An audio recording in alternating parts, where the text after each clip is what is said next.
John Majors. I'm a VP at Purpose Built. I've been there for about 5 years, and I have the pleasure of working in a number of cities. I see a lot of the folks that I work with daily represented in the room. Omaha is one of the cities where I have the pleasure to work, so welcome. Welcome everybody in Omaha. Everybody having a good time? You guys have enjoyed the conference so far?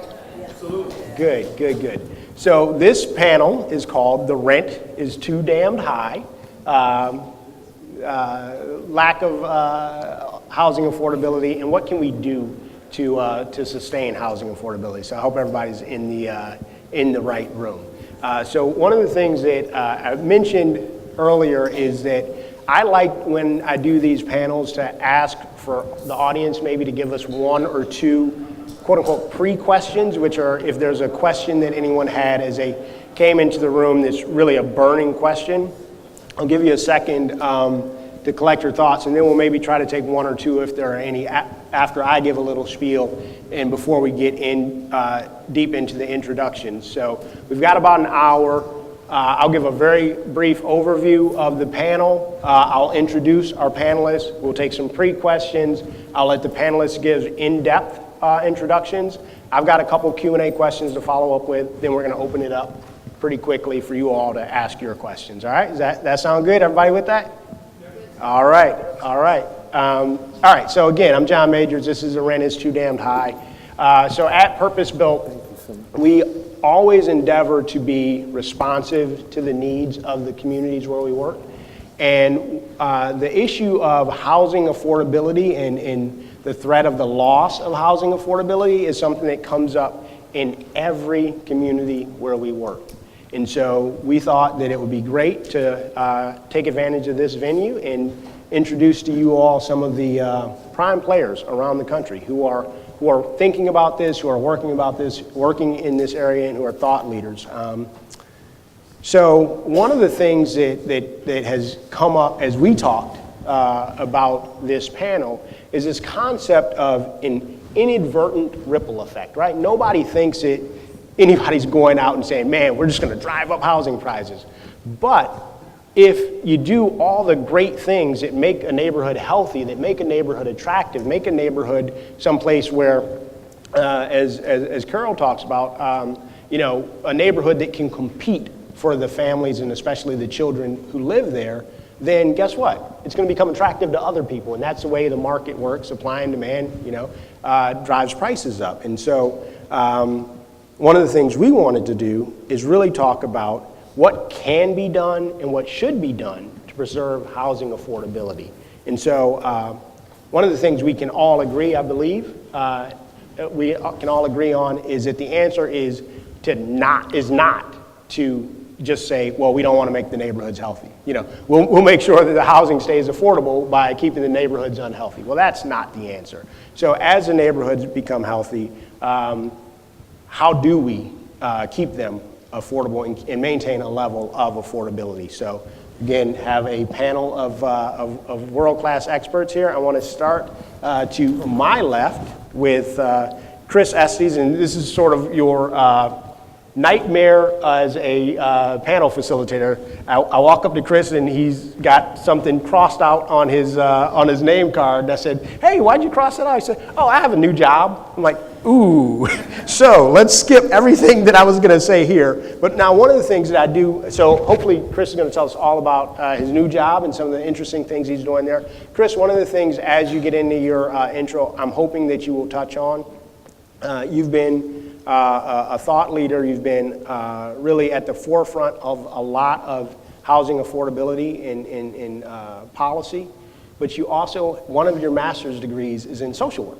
Mm-hmm. And we all know that housing is about finance and sticks and bricks and all those things, but what it's really about is about families and people and communities. So I would hope that you can share with us sort of how your social work hat fits in with all the other work that you do. To Chris's right is Tony Pickett. Tony, you haven't changed jobs, have you? No. Okay, all right, good. So he's, not that you know of. So Tony's a VP at the he's a VP for the Urban Land Conservancy, and they invest in real estate for the long-term benefit of Colorado communities. One of the things that Tony and his team have in their toolbox, if you will, is community land trust, and that's something that I think is very, very interesting. I know there are others in this room who are contemplating that as a strategy, so I hope you'll talk a little bit about that as well. Tony's a LEED accredited professional, which I hope you'll talk a little bit about that, and is there a nexus between sustainability and affordability, and that'd be great to hear about as well. Has experience across sectors in functional areas of the development process, but always with a lens to focusing on working for and with the community. All right, so that's Tony Pickett. Next, we have Joe Corcoran. I've known of Joe and his family's work for quite some time. I just had the pleasure of meeting him earlier this year.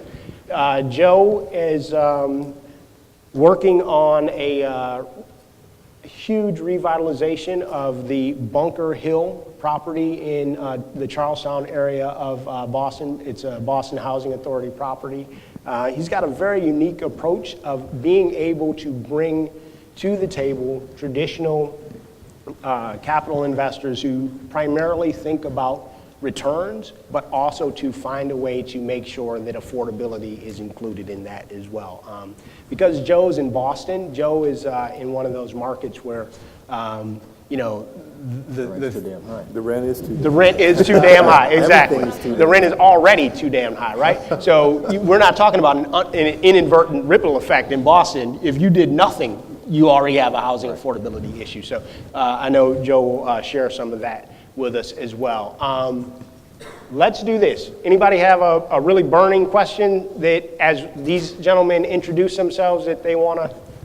Yeah, sure. You can go to the mic or just. Darren or Indianapolis, and in our neighborhood we have lots of seniors, and they on fixed income, and they would like to see the rehabilitation of the neighborhood, but they're also stricken with the fear that they won't be able to afford to stay there. And I've heard of options that we might institute ahead of the rehabilitation. So is there a way to do that, and what are those, so that we can be prepared to avoid having to move out? Great. All right. Any more? One more? We have, all right. Going, gone. All right. Why don't we start at the far end? Chris, you want to introduce yourself? Sure, thank you, and it's great to be here with you all. I was telling Carol it's both, I think, informative and inspirational, and as someone who's worked at the national level for the last few years, it's really great to learn about the work you all are doing in communities around the country. My background might make me one of the more appropriate purpose-built people. I had a 7-year career in fundraising before I got into this work, working with the United Way, the YMCA, and an early childhood development effort in North Carolina.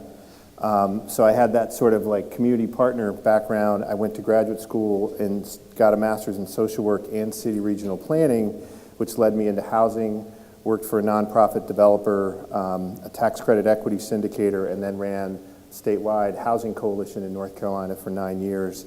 Then I came to DC to run the National Housing Conference for the last 5 years, which is sort of a big tent of the affordable housing community, and really serves as a national resource on policy, communications and messaging, what I'll talk a little bit about, and research on the intersection of housing and health, housing and education, and housing and economic opportunity. As you mentioned, next week I'll actually start a new position working as a consultant with Rebuilding Together, who is a national nonprofit mobilizing rehab and repair for low-income homeowners using volunteers, and will also be involved in some of the disaster work, particularly in Houston. Well, it's a pleasure to be here. It's been quite a journey, actually. I have to tell a little bit of a story about my background.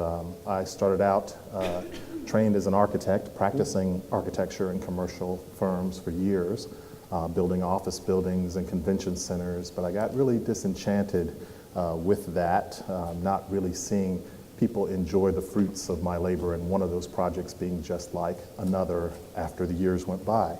Long story short, I found myself taking on a consulting arrangement for the Atlanta Housing Authority during the midst of their community redevelopment, Hope 6 Wave.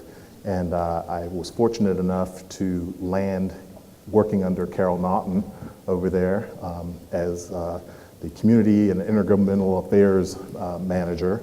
And that meant I got to go around and actually use all of my talents convincing both elected officials, private consulting teams and developers, as well as community residents, that what we were doing would really lead to long-term improvements in really distressed communities. And I really felt that that was the best use of my powers, so to speak. I eventually left the Housing Authority and I took on a role as what was called at the time the Atlanta Land Trust Collaborative. It was a startup community land trust organization, a nonprofit. And for those who don't know what a community land trust is, it's a nonprofit organization that actually separates ownership of land from buildings. So we can sell affordable homes by taking land out of the equation, keeping that owned by the land trust, but actually having the house that sits on the land be mortgaged, again, at a lower rate than would be normal under a market rate transaction. But the unique part about it, that model, is that the homeowner, once they decide to sell, and it's their option to sell in the future, they're only allowed to take a limited portion of the equity, likely around 25% is typical.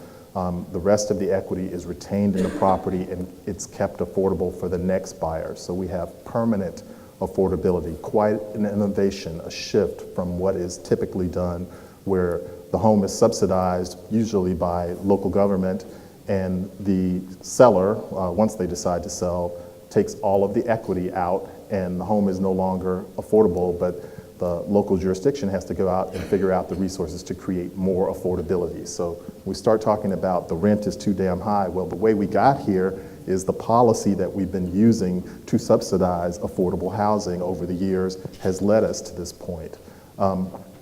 I say all that to you to say I think that community land trusts are among the most innovative models for approaching affordability today. We're also in Denver at the Urban Land Conservancy, also land banking. We have a major transit build out throughout the region going on right now. And we've been going in advance of station openings, buying property and holding it until we can negotiate development deals for that property. We've included affordable housing, charter elementary schools, and commercial space for nonprofit service entities. Well, thank you, John, for inviting me. When John called me and asked me to speak on the panel, I said, sure, and then he told me the title. And I said, I'll have to get back to you. But I did get back to him, and I won't talk about me. I'll tell you about my project and then how I got there. The project John referenced is a 1,100-unit public housing project, the largest in the Boston Housing Authority's portfolio. Yeah, I responded to an RFP put out by the Housing Authority, who had concluded that because of the lack of programs coming from the federal government to renovate, namely Hope 6 program or Choice Neighborhoods, and with an aging portfolio, this project is 70 years old, they had no solutions as to how to recapitalize this portfolio. They probably got half of it done over out of 10,000, and they got 5,000 or so units left that are in very old and deteriorated and need improvement. So I responded, I won it. And what we're going to do is retain one for one the 1,100 units of public housing and increase the density to roughly 2,400 units and bring in market rate and use the market rate to leverage private capital to build it out. We were prohibited in the RFP from using 9% tax credits because the Housing Authority itself had so much in the pipeline and was in line to get tax credits on other things they're doing. And I guess that was okay with me because where I came up with this model is I kind of like Steve Jobs stole the graphic user interface from Xerox. I stole this idea from my father, who did it 30 years ago, in a public housing project called Columbia Point, which is now Harbor Point, which was a 1/3, 2/3 in this exact same model. In the time, the capital stack of that project looked very much like the capital stack of a tax credit deal today. The capital markets as we know in the private sector didn't exist. But the important thing about it is it operates exactly like a market rate apartment complex. It's sustainable. It generates its own money so it can do repairs, and it keeps attracting market rate people to it. The units are all mixed. You might be living beside a market rate person who lives right beside a subsidized person. And that's a good model. And it's sometimes a model you can't achieve all that well in a tax credit finance without a lot of brain damage. So that's the model I had in my mind, but I also had the model that in the Boston area there's a lot of building going on, and it's all being funded with private capital, private debt, private equity. And my biggest question was, would private equity be interested in a project that had 30% low income and really, really low income, subsidized? So I did a little canvas with an investment banker, and the reaction was good. They typically do most towns have an affordability requirement anyway. It might be anywhere to 15 to 20%, and this was 30, and it wasn't too big a stretch. So long as the numbers work, the private capital is interested. So that's kind of how I got there. Good, thanks. So I'll again, the way the format will flow is I've got a few questions that I want to throw out to the panel, and then we'll open it up to all of you for questions. So let's go back the other way. So Joe, I'm going to put you back on the spot. You talked about alternative types of financing to the 9% tax credit. So sort of a two-part question, especially given some of the uncertainty at the federal level today. What are other tools for financing that either you've used or seen others use in addition to, because we talk about the 9% being really the workhorse in getting mixed income done. And then secondly, when you're talking to private capital investors, and a lot of the folks in the room will be in those same shoes, what are you looking for? What's the type of investor who is going to say, wow, I'm really returns based, but I really do like what you're doing? So sorry, hit you with two parts there. I don't know if there's any other alternatives. I mean, there's some good ideas in the previous panel, which I'm very interested in understanding and pursuing, because it's all more patient capital. The problem with the private equity markets is, it's people trying to make a buck quick and get their money back and turn it over, which doesn't necessarily line up and dovetail perfectly with a development that's going to take 10 years and a lot of time to mature and stabilize. So you kind of got to almost like layer it.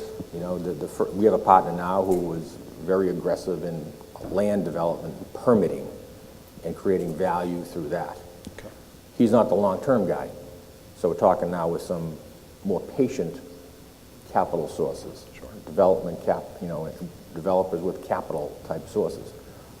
And the reason I think that, but where I'm kind of banking and I'm looking at one specific thing. I'm looking cities that have really bad public housing where, but not for something like this, the people in those places would certainly be displaced over time, basically because the building's going to deteriorate. Right. There's no capital going in. Roofs leak. You can't occupy the unit. So over time, there's no good solution. And it doesn't look like there's any coming from the federal government either, But the capital markets are very strong. So my thought is, how do you attract the capital markets to help solve this problem? Mm-hmm. I mean, they're not doing it out of the goodness of their hearts, right? They're doing it because they're going to make money. Right. So how do I satisfy them, their need to make money, but yet kind of by sleight of hand get them to do something good, right? And that's kind of what we're trying to do. And that's why the name, the title of this is a little problem for me, because I need the rents to be too damn high, right? Because I need to attract market rate people to this, because they're going to pay the bulk of the capital cost through rents to renovate all these units for the low-income folks. So, so the other alternatives, I mean, I guess there's a lot of creativity that's out there and people trying to figure it all out. And the 9% credit is finite, and you know, there's only so much allocated that you can allocate per year. It's very competitive, as people know. But I think the model that I have with Harbor Point is, it is truly a mixed income development at the end of the day. I mean, even though you have market rate, there's different levels of market rate. People make all kinds of range of incomes in an apartment complex, right? So that in and of itself is mixed. It isn't all rich people living beside poor people. It's young people moving into an area. It's, you know, baby boomers moving back into the city. It's all this mix of different people, including, you know, the stabilization of the low-income people who can stay in the neighborhood, close to transportation, close to jobs, and don't have to be displaced. And they can do it, they could probably, this is a better situation for them than if they had a voucher and went to another neighborhood outside the city where they could afford rent and the voucher would pay, right? So we have to sell them to come back and convince them this is going to be a good place to live. Good, thanks. Anybody else want to chime in on that? So, all right, here, this one's for Tony. You talked a lot about the community land trust and the mechanism of separating the land from the actual structure on the dirt. So one of the things that we know, especially in, if you look at wealth disparities between white Americans, African Americans, I think the number, at least from our conference last year, the number that was shared with us was that for every dollar of wealth in a white family, an African American family has 6 cents of wealth. And so we know that home ownership has traditionally been one of the ways that families have found to create wealth. And so can you talk to us a little bit about, if there is a conflict, the conflict between the community land trust, where the equity is somewhat in a situation where it stays with the land, versus the desire to help families create wealth? Sure, it's a point of tension that's often talked about when you're using the land trust model, but there's a couple things that I would say would further illuminate thinking around the matter. One is the fact that when you look at data about community land trust homeownership performance, one of the most successful land trusts in the country, the largest, is actually in Burlington, Vermont. They have over 2,500 units. A little over 530 are homeownership units. Again, they're trying to solve the continuum of housing, homeownership and rental, permanently affordable. But in a study of their homeowners, they found that over 60% of their homeowners elect to sell their home within 5 to 7 years, and the majority of those are moving to regular market rate homeownership.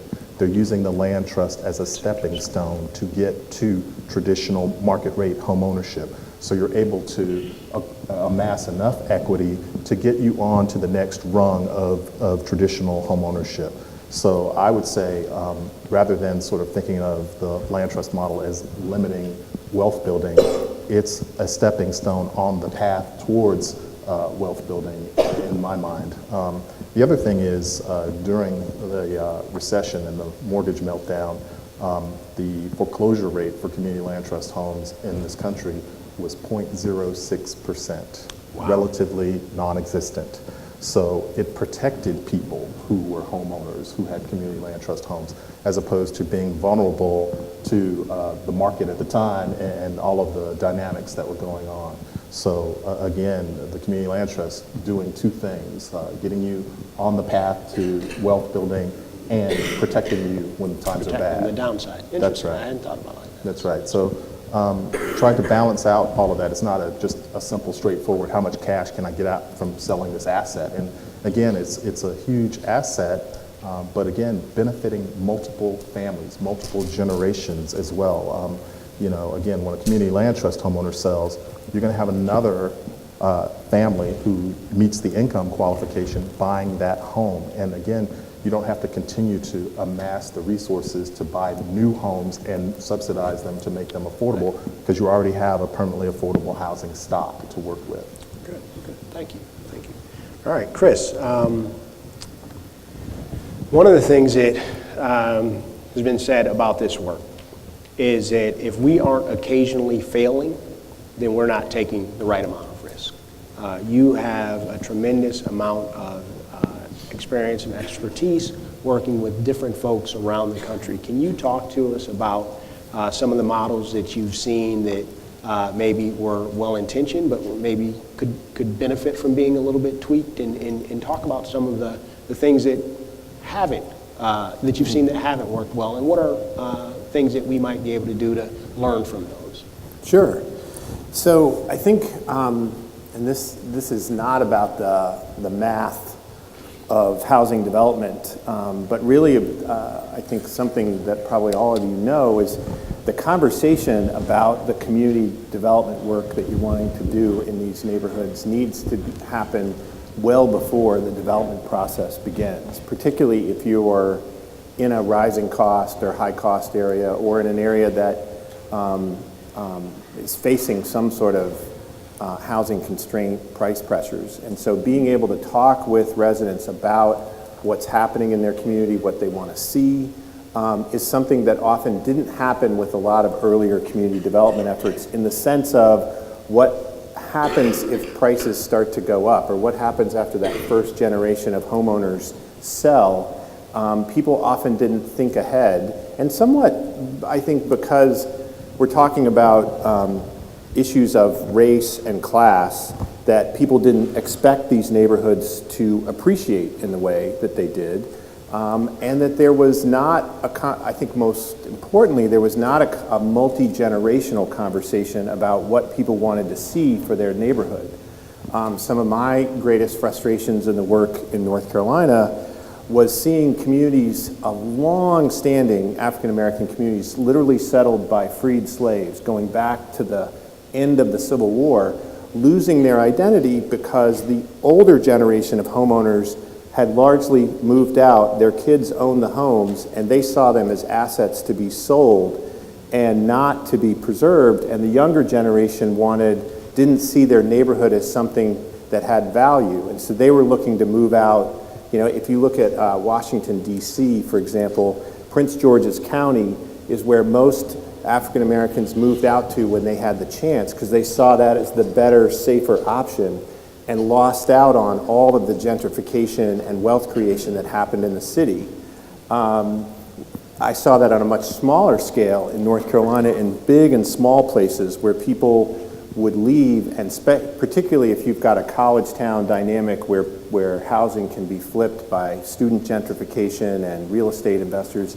So those conversations about understanding the value and having the leaders in your community really communicate with residents about what an idea of preservation means, what a zoning overlay that might limit the number of unrelated renters might mean, or why a land trust, which some people immediately react to as half home ownership or a taking away, means. And you've got to deal with that legacy of racism and history of disinvestment, because the suspicion of what people are trying to do in the community is deep.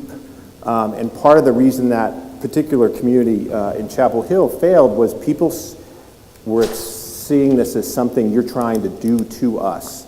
You're trying to take something away. And so when that, and then once the displacement starts, and I want to differentiate gentrification from displacement, once the displacement starts, it's almost impossible to stop, because once you've seen a couple homes flip and people start selling out, it's really tough to shift that tide. So getting ahead of the work you want to do and having the right leadership within the community to really understand becomes really, really important. And for some communities, again, to use Washington as an example, the paradigm shift of thinking that this is a community that people want to live in and will pay $1 million to buy a home in this neighborhood, when for the previous 50 years this was a place people felt trapped in, that's a big paradigm shift to deal with. I mean, Eastlake maybe the poster child for that in Atlanta, and the idea that suddenly you'd be worrying about people not being able to get into the school because it's done so well, or people being able to stay in the neighborhood, probably wasn't even conceivable when you guys started that work. Like anybody, the wildest dreams was like, there's no way we're going to worry about that. So that part, I think, is one of the biggest ways people fail, and it takes time for that. There are a whole range of folks who have concerns about that. The question you asked about folks who are low-income renters, one of the reasons people will often fight new development is that they immediately see it as a threat to their ability to stay, because this is going to drive up rental costs. And that can be a really disincentive. The fear of change is powerful, and the history of having stuff done to your neighborhood is deep. And I think one of the reasons the previous models failed so much, and why I'm so excited about the purpose-built model, is that it wasn't built around having these kind of community conversations and having a community quarterback and local leadership do it. It was built around the city community development department and maybe some well-connected people getting some money and saying, we're going to build some stuff here. And it wasn't sustainable, and it wasn't really built around this larger communication and understanding of ownership. What do we want to see here? Because what everyone wants is gentrification. It's a word we associate. What they don't want is displacement. You want better schools, you want a safer community, you want better transit, you want nicer parks. That's all gentrification. We've conflated those two terms to make it a scary word, but what we don't want is displacement. We want people to stay, but we want new people to come. So that just understanding is one of the big failures. And I think the missed opportunities about how you can add affordable housing when projects are going on is probably the other biggest miss. I'll use the example of Raleigh, where one of the last projects I worked on before I left Raleigh, the city was going through a rezoning, going to a uniform development code, trying to get much more of a separation, breaking down the separation of uses, the sort of old zoning, linking its strip shopping centers, connecting them to neighborhoods. And so they had developed transit corridor ideas, and we're going to increase the density there to sort of be, in a sense, smarter growth. And I served on the planning committee for this and kept raising the issue of this is the ideal way to increase create an inclusionary requirement. You're increasing the density, so you've given these property owners a bonus. Their property is now worth a lot more. If you require some affordable housing there, it will allow people to participate in the redevelopment of these areas and be able to stay where you're building shopping and transit and all this stuff. And the conversation about affordability in the city did not have the political will. And I, who worked for a statewide organization, didn't have the political will by myself to do that. And they, basically the real estate industry was like, no way are we talking about that. And so they upgraded their zoning, did a lot of good stuff, and 5 years later, Raleigh was suddenly having a conversation about a rental crisis, and housing was too expensive. But they had missed, once you've given it away once, you don't get to go back and get it. And that ability to had we had the community quarterback in place at that time, I think the outcome would have been very different. Yeah. And so those are just two sort of somewhat probably long-winded examples of sort of what I think is most important in this stuff. Yeah, thanks, Chris.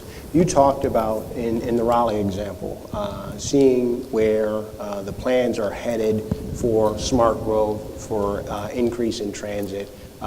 Tony, you mentioned something that's near and dear to my heart from when I used to be a developer. You talked about transit-oriented development. And, I mean, Joe, you're in Boston, and I think all of Boston is transit-oriented development. Can some of you talk about the importance of TLD and what you're seeing there and how that factors into affordability? Sure. When you're talking about transportation costs and housing costs, the combination, what a burden that is for low and moderate income families getting to work. And one of the things that we've been fairly successful about in Denver is understanding that housing location and transit access go together. We were successful in making the case for creating a $15 million revolving loan fund that we at the Urban Land Conservancy acted as the sole borrower for, and we went out and acquired vacant property at future transit locations to build affordable housing. The goal of that fund was to create 1,000 affordable units. We've had such success in deploying and using that capital to create our portfolio that today that fund has expanded to $24 million, and it's regional. Anyone within the region can use it. It's not just limited to us now. So if you're a for-profit developer who's interested in creating affordable housing, you can use that fund to supplement your property acquisition.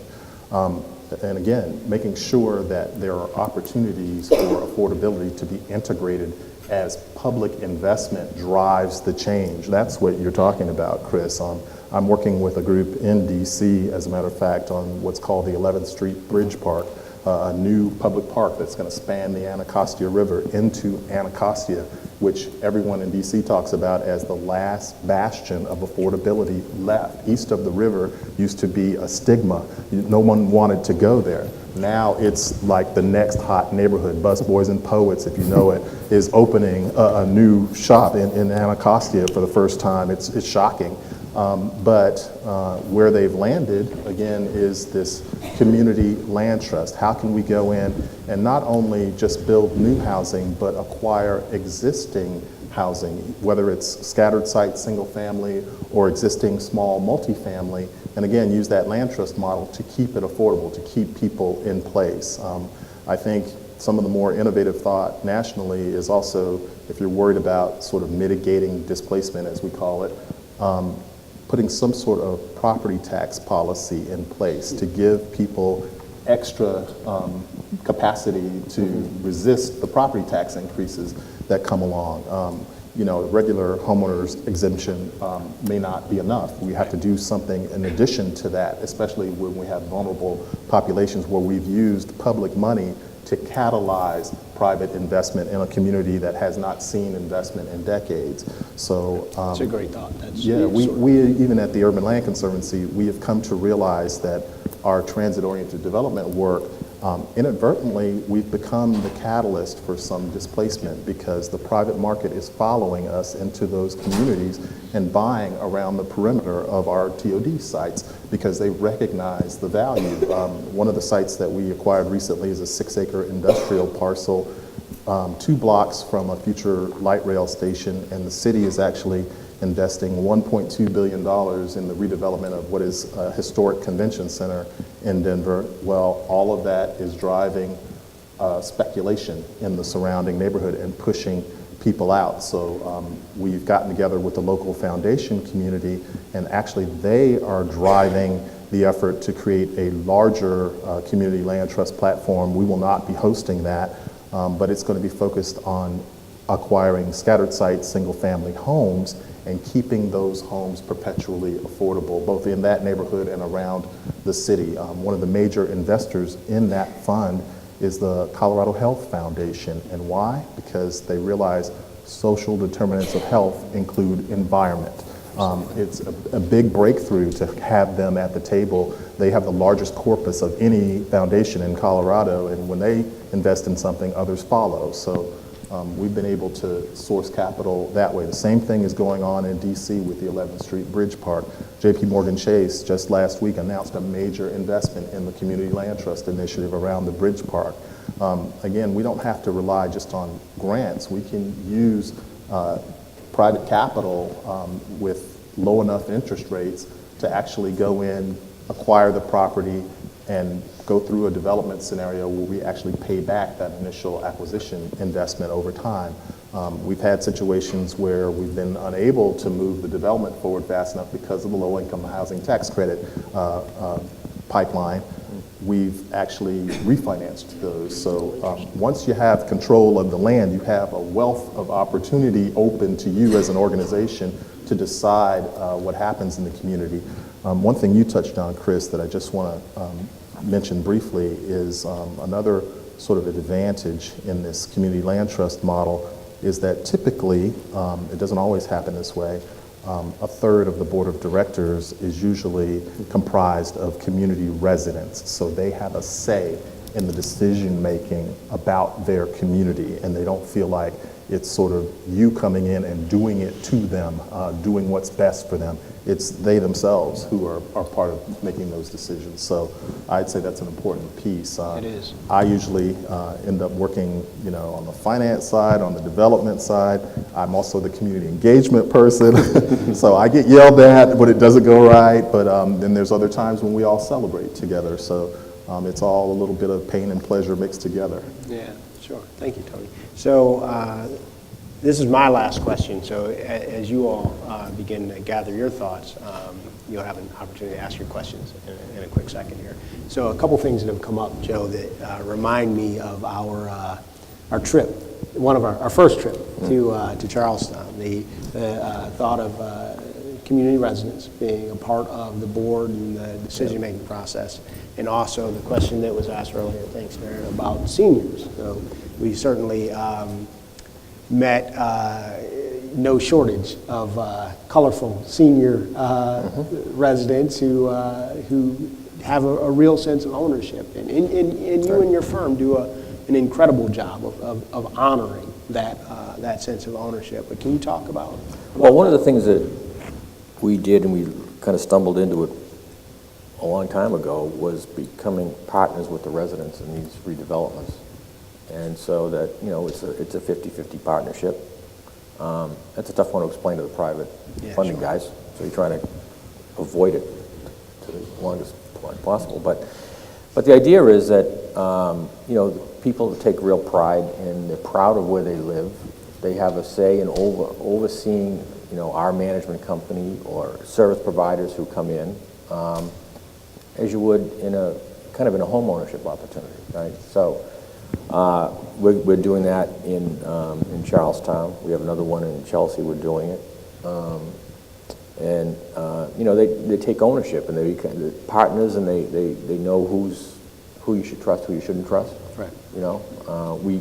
They work with us in terms of we have a very robust eviction prevention program with a third-party service provider, and the residents are very much involved in that process as well. So it's worked out very well. I mean, I don't think we'd do it any other way, frankly, going forward. Good. Thank you all. I want to open up the floor. Any questions from the crowd? And I will cold call. Is that, Joe, are you making your way to the restroom, or are you making your way to Mike? Good. All right. Hi, my name is Colleen Murray from Fannie Mae. I loved, Tony, what you said about the land trust being a stepping stone for folks to get into market rate housing. So can you talk a little bit about the education process, the financial literacy process for those folks, so that they understand what their options are and how widespread is that? Sure. One of the aspects of the community land trust is because of the 99-year land lease, we call ourselves the permanent stewards of the properties. So we're always engaged with the homeowners. There's typically a structured sort of series of community learning sessions, gatherings. We at least have twice a year, if not more. Again, having residents on the board, they're always going through some sort of learning process around making decisions about the land trust portfolio overall. But also we do incorporate at the very beginning of the process an intense level of homeownership counseling. Because the land trust model is so different from traditional homeownership, that has to be sort of compared and contrasted, usually just to get people's heads around what it's really intended to do and what the benefit to them really is. So I would say more so than even sort of just the standard homeownership counseling, being able to explain to somebody the advantage of buying a land trust home as opposed to a traditionally subsidized affordable home is part of that education process. Thanks.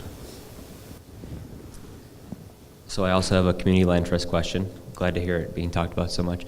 You mentioned in scatter site attaining parcels both single family and multifamily, and I was wondering if you'd had any experience with finding a way to parse out the multifamily units so that people could buy the units individually, whether through a limited equity co-op or some other mechanism? There are limited equity co-ops operating on land trust land. Just about anything you can do on land, you can do on land trust land. So there are multiple ways to do it. Some of our first demonstrations in Atlanta were condominium units. So we didn't even own the land. We just used a long-term deed covenant on the unit itself to accomplish the same goal as the land trust. And Tony, a follow-up to that, does that make it more difficult to get a mortgage, or is that also sort of a financial literacy sort of education with the actual mortgage broker? There's a couple of different complexities to that. If you're a startup land trust, whoever's providing those mortgages, until you have at least 3 to 5 years of operation, they have to hold those mortgages in their portfolio. They can't sell them on the secondary market. So they've got to be willing to take that risk that you're actually going to be a successful, viable entity. But if you cleared that hurdle, I would say one of the challenges nationally that we've had with achieving more scale around land trust is finding a substantial source of mortgage financing for land trust homeowners. A lot of the land trusts have been able to accomplish that individually with their local banking relationships, but we need to sort of tackle that if we're talking about going to a larger scale effort. Good morning, Lavanya Goodwin. I'm a property owner and landlord here in Omaha, Nebraska. And just wondering, with some of your land conservatory experience, we find here in Omaha that some of the absentee landlords are a barrier to revitalization. Have you ran into that? And what were some of your, just solutions to that? I don't know about solutions. I can tell you, I have run into the absentee landlord situation, and although I didn't do it myself, the sort of success story that's told in the land trust world is an organization called the Dudley Street Neighborhood Initiative in the Roxbury area of Boston. They had blighted property throughout their neighborhood that was owned by absentee owners, and through political pressure on their elected officials in Boston, they got the right of eminent domain within their neighborhood, and they never had to use it, but when they threatened those absentee landlords, they were able to get control of those properties. I have a little different conundrum in Denver because we have this world-class transit system and we legalized marijuana, so the marijuana industry is our biggest competitor in terms of buying property because they can't bank that money that they're making. They're going around and buying real estate in cash. So when I go in and say, yeah, I've got financing and I can close in 60 to 90 days, they can open up the trunk and say, I can close today. It's like the old days. Yeah. So.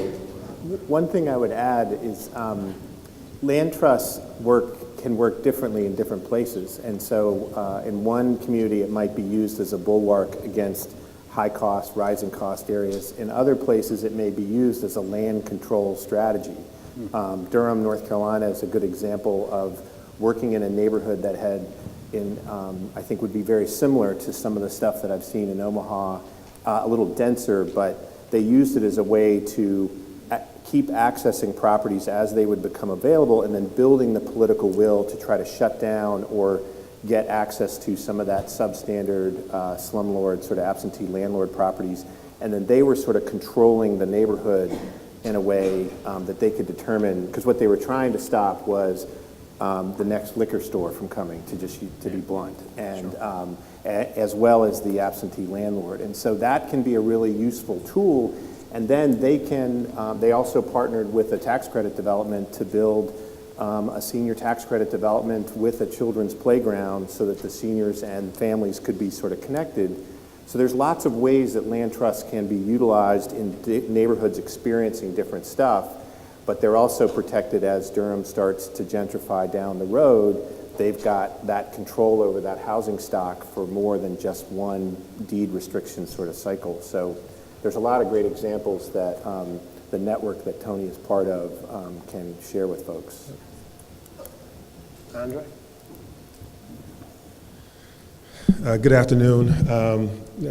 I'm Andre Dickens. I'm an Atlanta City Council member. And just first, I just want to say this has been great for me to come to this conference because I've been able to see Eastlake from where it was growing up to where it's gone with purpose built, and now seeing all these other cities grow and be able to benefit from this. And I'm big on affordable housing, and so listening to you guys is like, listening to, great music or whatever, Stevie Wonder or something. Like, I need your soundtrack, especially you, Chris. I'm just, so if you got books, you got a TED Talk or anything like that, I'm all in. But as I think about Atlanta, Atlanta is similar to a lot of these places where we have a tale of two cities in a lot of cases. You have a north side and a south side that's dramatically different, or like when you're talking about east across the river or what have you. So policies that we put together, while they may be, I'm always thinking of policies and studying stuff, sometimes they don't, citizens are not prepared for them in their neck of the woods. But just like you say, what's affordable today may not be affordable tomorrow. So it's kind of like global warming. I'm telling you, it's coming. It's a problem. And so, with land trusts, trying to get, communities they're just hoping for any development. And they're like, well, why would you put any kind of mandatory inclusionary zoning on my area? Or why would you, you're going to hurt development. But I just like to get your thoughts on, what comes first. You preach this gospel and tell them it's coming your way, but they don't want to hear it right now because they're like, well, we just want anybody to come in here. We'll take the $3,000 a month apartments. But then you're like, well, that's going to trigger something on your property taxes. So now we got to do property tax circuit breakers to keep those from coming up. And so basically I'm just looking for guidance as someone who has to legitimize the use of this dollar. And this dollar could go towards tax credit, this dollar could go towards down payment assistance, this dollar could go towards land acquisition, this dollar could go towards land banking. How do you prioritize this dollar in a complex marketplace where you got kind of tale of two cities? Before you all jump in, sir, what's your name? In the community land trust movement, our saying is land is power. If you have control of the property, you can get to the outcome that you want. I would say to you, you got to decide between whether or not you want the units or the money. In Denver, last year, we sort of did away with our inclusionary housing ordinance, and we eliminated that in favor of a dedicated revenue fund for affordable housing. We couldn't do both. So really where we are right now is we're capitalizing $15 million a year, and that's capitalized through a linkage fee and a mill of property tax. So that's what the city is using to incentivize affordable housing creation. But if you do inclusionary, you're just blanketly requiring everybody who builds a certain number of units to include affordability. So I think you have to decide, do you want the money and do you have a robust enough development community who can produce affordable housing units given access to a certain amount of money? Or do you just want to blanketly say to everybody, private market versus nonprofit versus for-profit, you're going to build affordable housing units and include them in your development? I just think there's a choice to that. And again, it depends largely on your affordable housing development community. I would say we're all still sort of, the jury's out on whether we have enough capacity in our development community to produce the number of units that we're targeting with that money. So again, not just depending on a certain niche of the development community to produce it, but again, the question is, do you need the inclusionary so that you get all the horses moving in the right direction? So a couple of quick thoughts on the conversation. Housing gets expensive not because it's nice. It gets expensive because the location's assets become desirable. So thinking about your community, there's a couple things that either you can do to change that or are going to get done to you because of what else is happening. So if you look, the folks from Portland are here. If you're in a rising cost city and the affordability is sort of moving towards your neighborhood, that that's coming. It may be that nothing's changed in your neighborhood, but people are going to start looking at, this is the last place I can go to buy a house. And so that conversation about what else is happening in the city, where do we sit, becomes important. The other things that can happen is like transit starts to come to your community. That's going to change the desirability of the work. People can look at that and say it's affordable and I can now commute instead of having to drive, and that's going to change it. Or you do things yourselves to your neighborhood, like improve your schools. That will suddenly change the desirability of the community, which you want to do, but it's that simultaneous. We want to improve this, but we have to recognize it ain't going to be just us that like that. There's going to be lots of people who are then going to come here. We want that. What does that mean for us? How do we protect the assets we have, preserve the affordability that's there, if that's creating a land trust or ensuring that the affordable housing you have can stay affordable. So those kind of understanding what the levers of change are become really important, and sometimes that's reading the city and neighborhoods around you, and sometimes that's understanding where the infrastructure and other sort of commitments to change are. Eastlake would be a very different story if the school wasn't such the success it was, and that changed the view of that community's potential. But in other places, use Denver or DC or other places, it was the transit line or the sense that downtown was suddenly desirable. And so other efforts, whether it's Main Street or small business or other, can be levers of change that you need to be reading and reacting with your your neighborhood leaders to sort of understand this stuff is happening. It's going to be good for the city, but it's going to put pressure on us. And here's who we can look to for examples of how they did some things to make sure we can stay and benefit from that improvement. But those that's the benefit to me, I think, that Purpose-Built really gives the network, is that you've got so many other examples to kind of relay from of who's doing stuff. And I will share that the National Housing Conference has a great resource that's just come online. Our new website just launched last week. We spent 2 years in this Inclusive Communities Working Group sort of looking at high-cost, rising-cost cities and what are the strategies on affordability, taking into account the affirmatively furthering fair housing pressures and sort of deconcentrating poverty. And so all of those resources are available for free on the website that you can take advantage to see. Good, thanks. We want to get this one last question in, and then I'm sure folks will be around a little bit if you want. Salin Givergis, direct the Mixed Income Strategic Alliance and a former recovering HUD official during the Obama administration. So let me just say that. Yeah, be very clear about that. So I actually, Joe, you haven't talked in a while, so I have a question for you. Yes. And it's actually getting back into the mixed income space. Right. And I'm curious, both in this development, but given the history you have in Boston, and particularly because our models are mixed income in nature, I think we have plenty of evidence that if you build mixed income, it doesn't necessarily mean that mix will happen within a new community. And so I'm curious about your lessons that you've learned around market rate and subsidized folks actually mixing. Because the designs were really predicated on a new community and how, beyond just the housing, how people really come together in a community. Mixing in what way? Mixing in the sense Socially? that socially, Okay. a matter of a new community, even how spaces get defined. I think we've got lots of lessons that we've learned across the country that, again, sometimes people stick to themselves. Sure. That may be a part of the model, may not be part of the aspiration.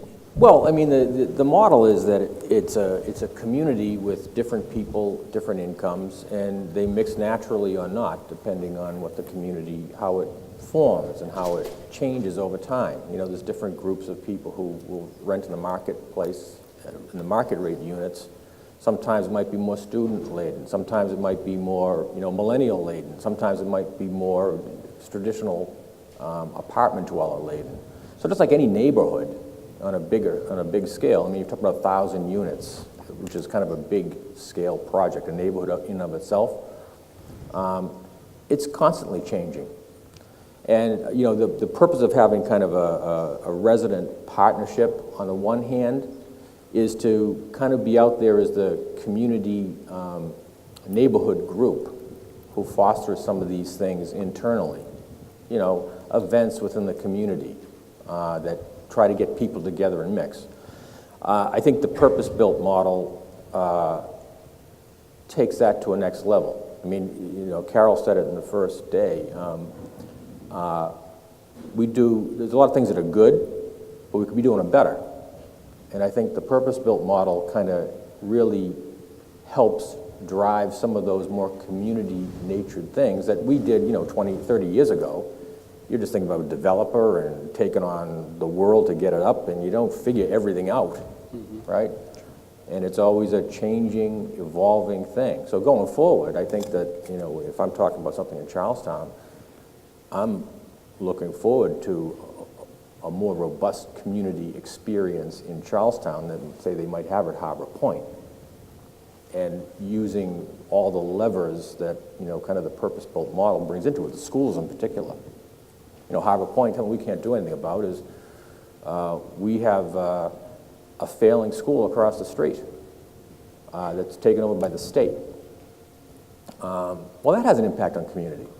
You know, people meet each other by going to schools and not trying to get to a different school, right? So bringing more of this end of it, the purpose-built end of it, into the hard development end of it is a tremendous thing, and it just kind of makes that community even better.